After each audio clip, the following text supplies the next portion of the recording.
Assalamualaikum warahmatullahi wabarakatuh. A'udzubillahi minasyaitonirrajim. Bismillahirrahmanirrahim. Alhamdulillahilladzi hadana li hada wa ma kunna linahtadiya laula an hadanallah. Asyhadu an la ilaha illallah wa la syarikalah wa asyhadu anna Muhammadan abduhu wa rasuluh la nabiyya ba'dah. A'udzubillahi minasyaitonirrajim. Bismillahirrahmanirrahim. Ya ayyuhalladzina amanu taqullaha wa kunu ma'as-shadiqin amma ba'd. Mari kita bersyukur pada Allah dan bertawasul kepada Rasulullah serta pengarang kitab ini, Syihrul Asrar,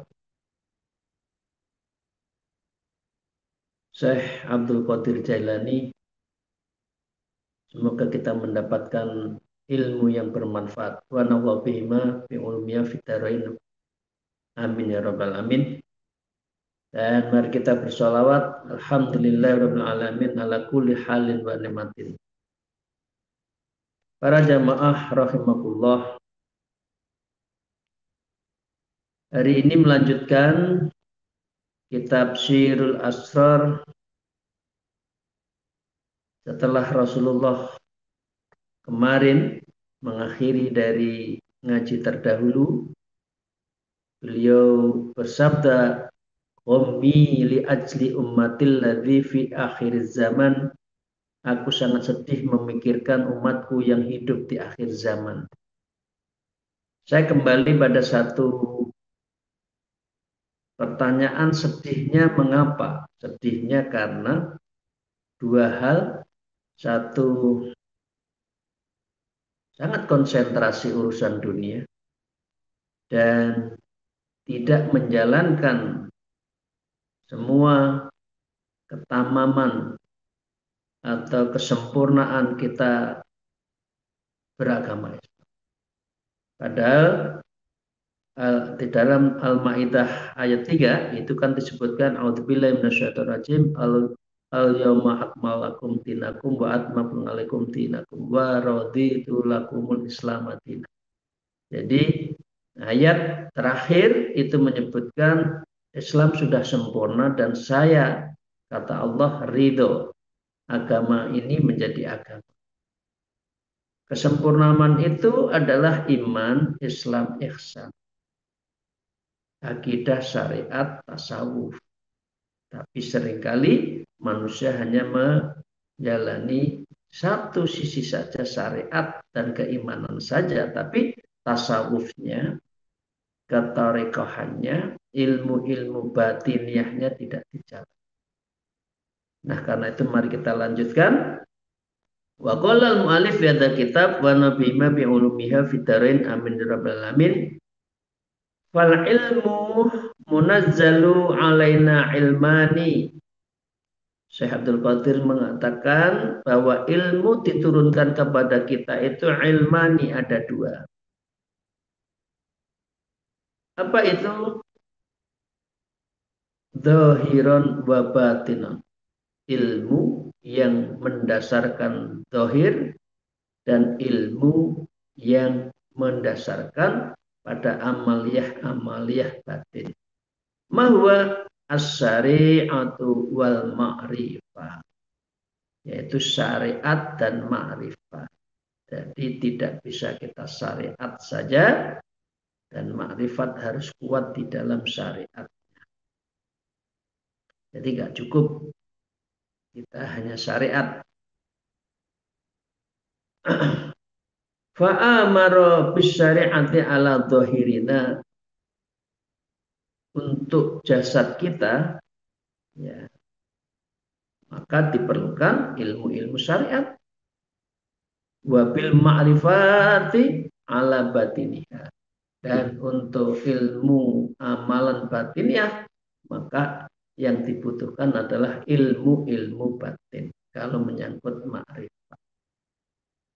Bapak sekalian, liyan dijami min istima'iha ilmul haqiqah,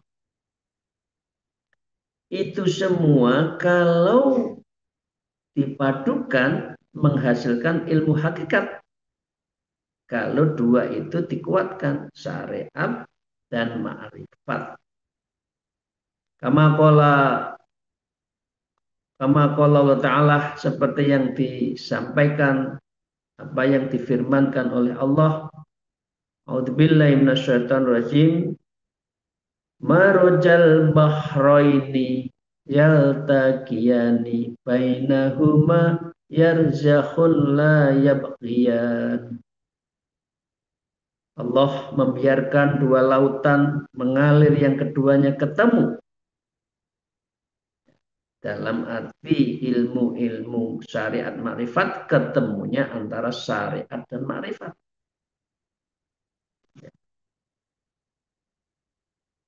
Baryahun la yabghiyan, yang semuanya tidak saling melampaui dan masing-masing saling melengkapi.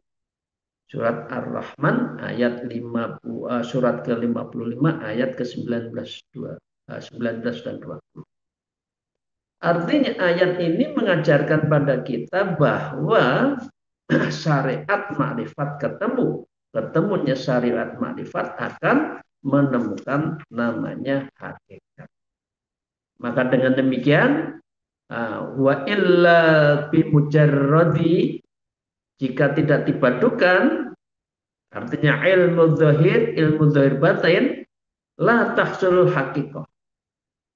Orang tidak akan pernah sampai hakikat mahwa Allah, siapa Allah, bagaimana zatnya, bagaimana sifatnya, bagaimana kekuasaannya, apakah kita mukasyafah, apakah kita musyahadah di dalam keseharian kita, itulah tahsulul haqiqah kalau kita itu mendasarkan ilmu dhahir. Jadi tidak bisa menuju hakikat tanpa bersyariat dulu. Wala yasilu ilal maksud, maka dengan demikian ia tidak bisa masuk, tidak sampai yasilu, tidak bisa sampai, tidak bisa berhasil ilal maksud, menuju tujuannya. Jadi kalau tujuan kita menyembah Allah mungkin hanya fisiknya, batinnya tidak hadir, hatinya tidak hadir, dan juga basirah, mata hatinya juga tidak hadir, karena hanya mengandalkan pada syariat. Wal ibadatul kamilatu bihima, ibadah yang sempurna adalah ibadah yang memperkuat antara keduanya, bihima, syariat ma'rifat. Orang kalau syariat saja 50, 60 tahun, 70 tahun ya begitu-begitu saja. Tidak pernah menemukan turun ghollanya, itu tidak menemukan permata kita dalam beribadah. Tidak akan pernah. Kalau hanya ibadah kita itu syariat belaka. La biwahidiha, maka dengan demikian tidak bisa hanya memilih salah satu. Ya. Kama qala ta'ala, seperti yang disampaikan oleh Allah Subhanahu wa taala dalam firman-Nya, wa ma khalaqtul jinna wal insa illa liya'budun, dan tidaklah aku jadikan jin dan manusia kecuali untuk beribadah kepadaku. Surat Ad-Dariyat surat ke-51 ayat 56. Pengertian substansi dari liya'budun menurut Imam Ghazali adalah liya'rifun, ay liya'rifuni, agar manusia, agar hambanya itu liya'rifuni, mengenalku, makrifat. Karena itu dia harus ma'rifatun nafsi, baru bisa melakukan ma'rifatullah. Jadi kalau kita tidak bisa ma'rifatun nafsi, ya masih nafsu yang bicara, ya, maka yang menjadi penentu hidupnya adalah nafsu, maka pengertian la ilaha illallah itu bukan la. La itu mestinya tidak dunia. tidak bumi, tidak kekuasaan, tidak harta. Lah, tidak. Ilaha, bukan. Sesembahan saya bukan itu. Bukan kekuasaan, bukan dunia, bukan keluarga. La ilaha, bukan. Nah, itu hatinya dibenarkan, dapat dikendalikan, akalnya dikendalikan, dikalahkan. Kalau sudah akal dan nafsunya dikendalikan tadi lah, artinya yang berkuasa hatinya di dalam dada ini, jantung kolbunya itu baru illallah. Nah itu maksudnya la ilaha illallah itu menekankan pada liya'rifu. Kalau tidak, dia hanya la ilaha illallah di mulut. Tapi naam harta, naam dunia, naam kekuasaan tadi itu bukanlah. Nah, itulah yang disebutkan oleh Imam Syekh Abdul Qadir Jalani bahwa liya'budun itu adalah liya'rifuni, agar dia itu bermakrifat kepada. Ya. Faman lam ya'rifu kaifa ba'dahu, bagaimana orang akan menyembahku kalau dia tidak mengenal aku? Faman lam ya'rif, bagaimana dia akan mengenalku? Kaifa ya butuh, bagaimana Anda menyembahku? Tidak cukup dengan syariat. Jadi dengan demikian liyak butun dalam hal ini adalah la ilaha illa ma'budah. Tidak ada yang aku sembah. Ya, itu syariat. Tapi kalau sudah la ilaha illa maksudah, tidak ada yang aku tuju kepada Allah, itu baru makrifat. Karena sementara ini orang hanya lisannya bersolat, tapi batinnya tidak.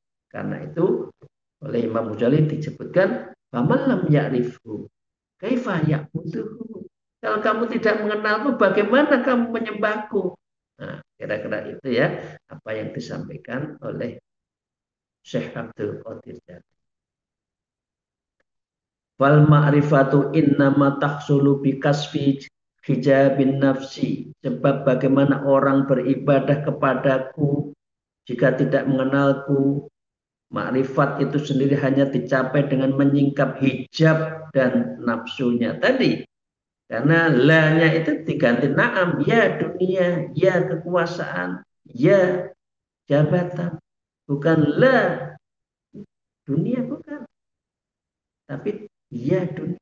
Nah, ini adalah masih ada hijab, masih ada satir nafsunya itu yang menguasai, sehingga dengan demikian ibadah-ibadahnya itu hanya kulit. Ya, itu Bapak sekalian ya. Anil mir'adil qalbi tasfiyah, dan cermin hati dengan sering-sering membersihkan. Itu disebut dengan tasfiyatul qalbi wa tazkiyatun nafs, membersihkan jiwa dan membeningkan mata hati. Dengan apa? Bidzikrillah fi kulli yaumin, fi kulli waktin, fi kulli sa'atin, wa fi kulli nafasin. Dalam nafas-nafas kita itu selalu membersihkan hati. Karena itu para ulama menyebutkan al-qalbun kalmir'ah. Hati itu seperti cermin. Bagaimana kita akan melihat diri kita kalau cerminnya buram? Bagaimana kita akan bisa makrifat kalau aswadul qulub, kalau hati kita itu masih gelap gulita. Dengan demikian, fayaro fiha jimalul kanzul makhfiyin, maka dengan begitu manusia akan melihat jamalnya al-kanju mahfiyin, artinya jamalullah, zat dan sifat Allah itu. Ya, kalau kita tidak makrifat, kalau tidak hakikat tadi, tidak melalui tarekat, maka kita tidak akan pernah melihat apa namanya kanjil mahfiyin fi sirri lubbil qulub, dan itu ada yang ada terdapat di dalam lubuk kalbunya. Jadi dengan demikian saya ulang, ada kolbun, ada fuada, ada alub, ada sudur, ada basiroh. Jadi ada 5 tingkatan yang menyangkut batin itu. Kalau kolbun itu masih suka kabel, artinya ada isolasi, ada konduksi. Tapi kalau sudah masuk fuad, ya membedakan mana itu sudah kuat. Alub sudah memilih, oh ini, ya, dan itu ada di dalam hati, namanya terdalam as-sudur. Kalau sudah gitu, pengambilan kebijakan, pengambilan pikirannya, apa yang dilakukan menurut basiroh mata hati kita. Nah, itu semua harus tasfiyatul qalbi, harus dibersihkan di dalam membeningkan mata hati kita. Bapak-Ibu sekalian, nah ini agak dalam ya dari apa yang disampaikan oleh Imam Ghazali. Asirul kolbi, artinya sirul kolbi, yang ada hakikiyun kolbi itu hanya bisa dengan zikru. Kama qala ta'ala fil hadis qudsi, sebagaimana yang difirmankan oleh Allah di dalam hadis qudsi, beliau mengatakan kuntu kanjun mahfiyan, sebelumnya aku adalah kanjan mahfiyan, artinya yang tersembunyi, ya. Tapi Allah akan memberi petunjuk, ya. Di dalam hal seperti ini, fa'akhbabtu an u'rofa fa khalaqtul khalqa likai u'rofa. Kemudian lalu aku ingin dikenal, maka aku ciptakan makhluk. Biar makhluk itu mengenalku. Biar makhluk itu mengenalku. Dan aku juga bisa memberi petunjuk karena aku kenal dia. Jadi Bapak Ibu sekalian, bagaimana kita sholat bisa diterima kalau kita tidak mengenal Allah, kita tidak musyahadah Allah, dan bagaimana Allah akan mengabulkan doa-doa kita? Nah, karena kita tidak mengenal Allah. Allah tahu kita pasti yang namanya makhluknya, tapi tentu tidak akan dalam posisi muqarrabahnya seseorang tadi, kedekatan seseorang itu mempengaruhi dari penglihatan Allah kepada kita semua. Falamma baina Allah Ta'ala khalaqal insani lima'rifatihi. Artinya dari hadis ini Allah menciptakan manusia agar ini khalaqal insana lima'rifah, untuk ma'rifat. Nah, ma'rifat jenjangnya diawali dengan syariat, tarekat, ma'rifat, baru hakikat. Begitu Bapak sekalian, kita tidak bisa menemukan hakikat kalau tidak kita bertarekat. Ya, Bapak sekalian, lima ma'rifat, al-khalq insan lima ma'rifat, fajabat alaihi ma'rifah. Maka dengan demikian jelaslah hukumnya wajib alaihi kepada seseorang kita semuanya itu ma'rifatuhu, yaitu ma'rifatuhu berarti kita mengenal Allah. Bahasa lain, belajar ilmu thariqah, hakikat ma'rifat itu wajib hukum.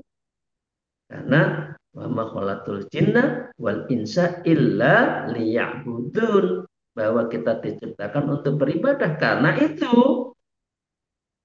agar ibadah kita sampai hakikat, maka syaratnya tarekat. Maka dengan demikian wajabat alaihi ma'rifat, maka diwajibkan olehmu kita semua itu untuk memperoleh ilmu ma'rifat. Wal ma'rifatu na'ani, maka ma'rifat itu ada dua.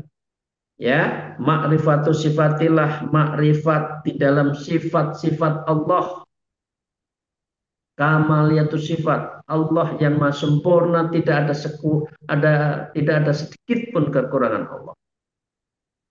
Yang kedua, ma'rifatu dzatilah, zat Allah yang kita tidak bisa menyentuh, karena itu Allah di dalam posisi alam lahud. Tapi kesifatan Allah itu bisa kita rasakan, kasih sayangnya, rahman rahimnya, apa yang menjadi kehendaknya, apa yang menentunya, ya Qahar, ya Jabbar, itu semua kita bisa kita rasakan karena kita sudah insya Allah belajar dan selalu ingin makrifat.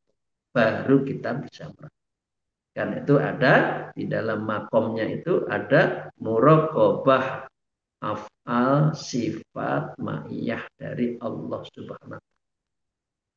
Maka dengan demikian Bapak Ibu sekalian yang saya hormati, fahma rifatus sifati takunu hadzal jismi fit darain. Makrifat sifat menjadi kewajiban setiap jasad di alam dunia dan di akhirat. Itu sifat Allah yang Rahman, yang Rahim, yang 99 asma Allah itu, yang Malikul Qudus dan seterusnya itu ada maknanya di dunia dan di akhirat. Ya, ma'rifatul dzat, ya, wa ma'rifatul dzat takunu hadzar ruhil qudsi fil akhirah. Sedangkan makrifat zat kita adalah sebuah hal yang ada di dalam roh al-qudsi di akhirat saja.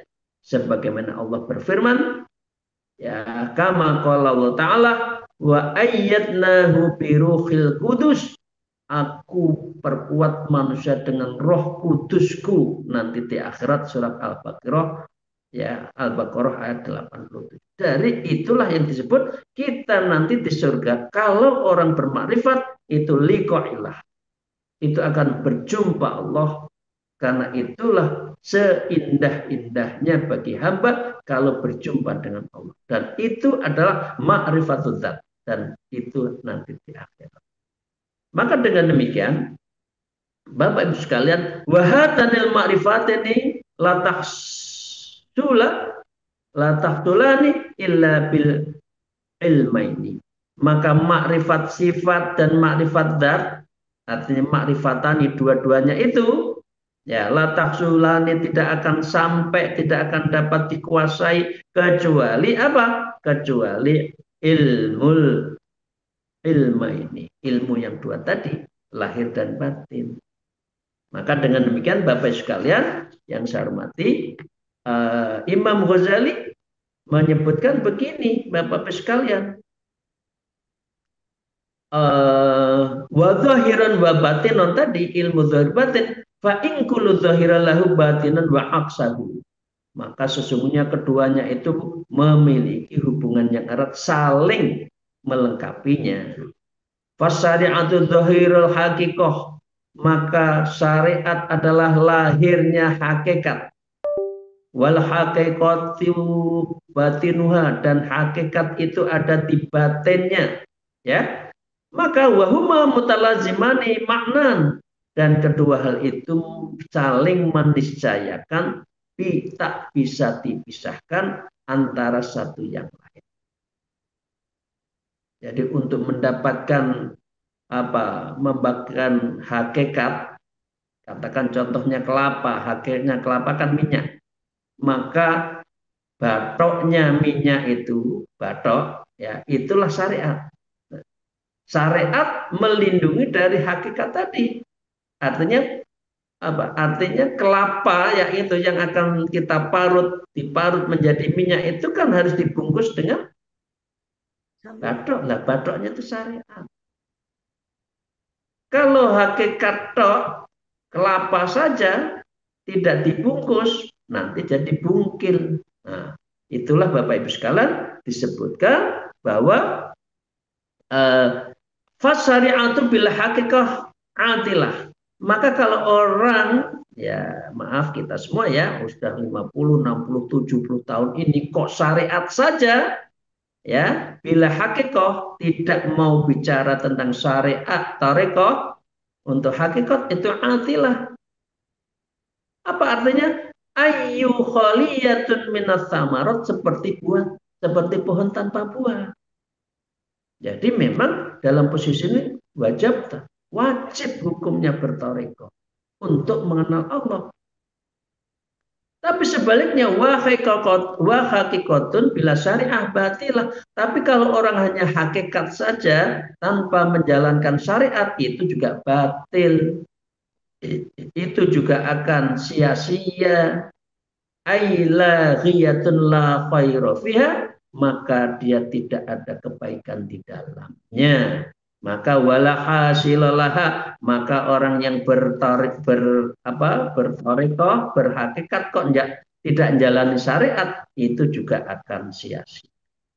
Maka dengan demikian dua-duanya itu saling melengkapi.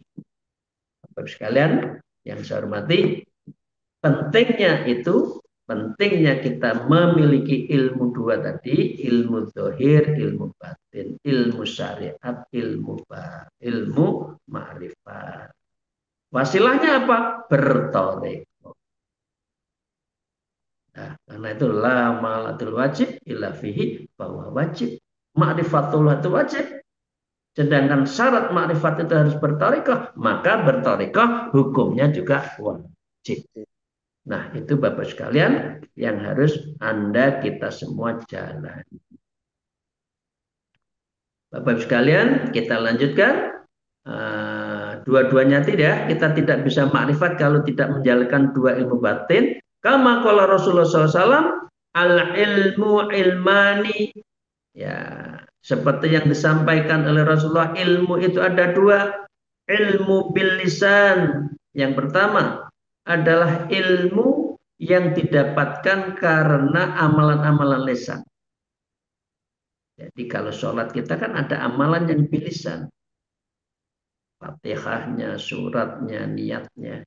Nggak bisa sholat itu dalam batin tengkluk saja. Ini dianggap olahraga nanti. Ya, tetap harus dijalankan. Ya. Wadzalika hujjatullah ta'ala ala ibnu Adam. Itu hujahnya Allah bagi ilmu Allah yang diturunkan kepada manusia dengan ilmu-ilmu lisan tadi. Wadzalika hujjatullah ta'ala ibnu Adam wa ilmun bil jinan, sedangkan ilmu yang ada di dalam penjelasan batin, ya, fadzalika ilmun nafi, itu adalah ilmu yang bermanfaat, lihusulil maksud, yaitu untuk mendapatkan hadirnya, sampainya, wusulnya kita pada Allah sebagai proses dari penghamba beribadahnya kita. Hadis rawat Ad-Daraimi. Maka dengan demikian, terakhir, wal insanu yahtaju awalan ila ilmu syariah, maka manusia pertama-tama membutuhkan ilmu syariat. Harus. Apa? Liyuhassila lil badani kasba ma'rifati fi alami ma'rifatul sifat. Jadi mengapa kita perlu ilmu syariat? Itu adalah agar secara jismiyah dapat mengenal Allah di dalam alam makrifat, sehingga menjadi pahala yang derajatnya tinggi, bahwa darajatuh. Jadi kalau orang ilmu syariatnya kuat, ditambah untuk menuju Allah ilmu makrifat kuat, maka dia akan mendapatkan apa? Bahwa darajati, itu akan mendapatkan pahala yang tinggi, berbeda dengan orang yang sholat tidak pakai ilmu batin, dengan tidak bertoriko.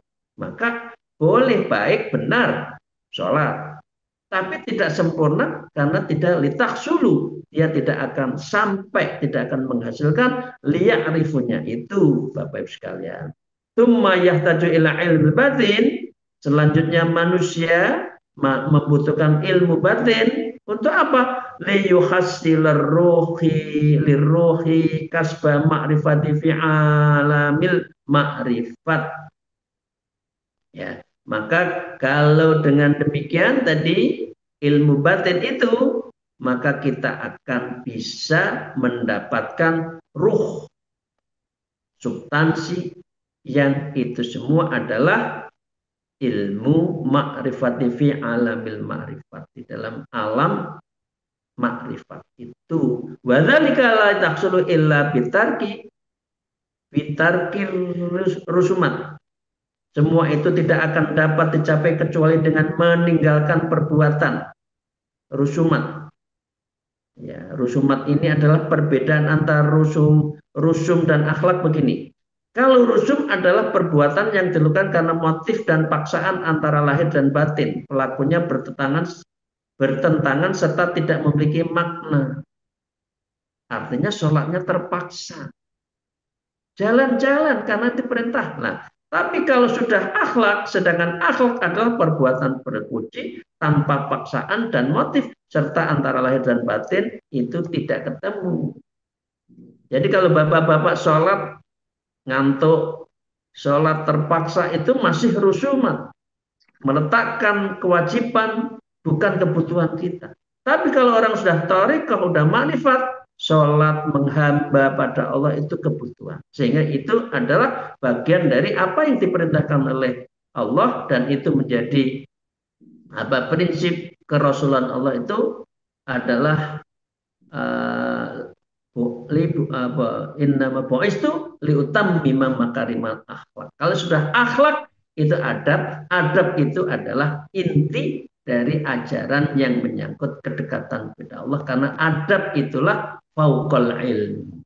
Nah, ini pentingnya ya Bapak sekalian. Nah, allati ya mukhalifatul lisyari'ah wa tariqah, maka dengan demikian tidak boleh membedakan antara ilmu syariat dan bertarikat, karena itu sesuatu yang saling melengkapi. Untuk apa? Untuk menuju pada ilmu ma'rifah. Demikian, terima kasih Bapak sekalian. Saya menyampaikan hari ini, insya Allah moga-moga ini bisa membuka hati kita, sehingga kita betul-betul mau mempelajari ilmu tadi, ilmu lahir, ilmu batin, ilmu syariat, ilmu ma'rifat. Di tengah-tengahnya itu ada ilmu tarekat, amalan-amal batinnya. Karena itu Bapak sekalian, kalau orang masih ilmu syariat, bahwa itu adalah al-amalu badani, masih badan.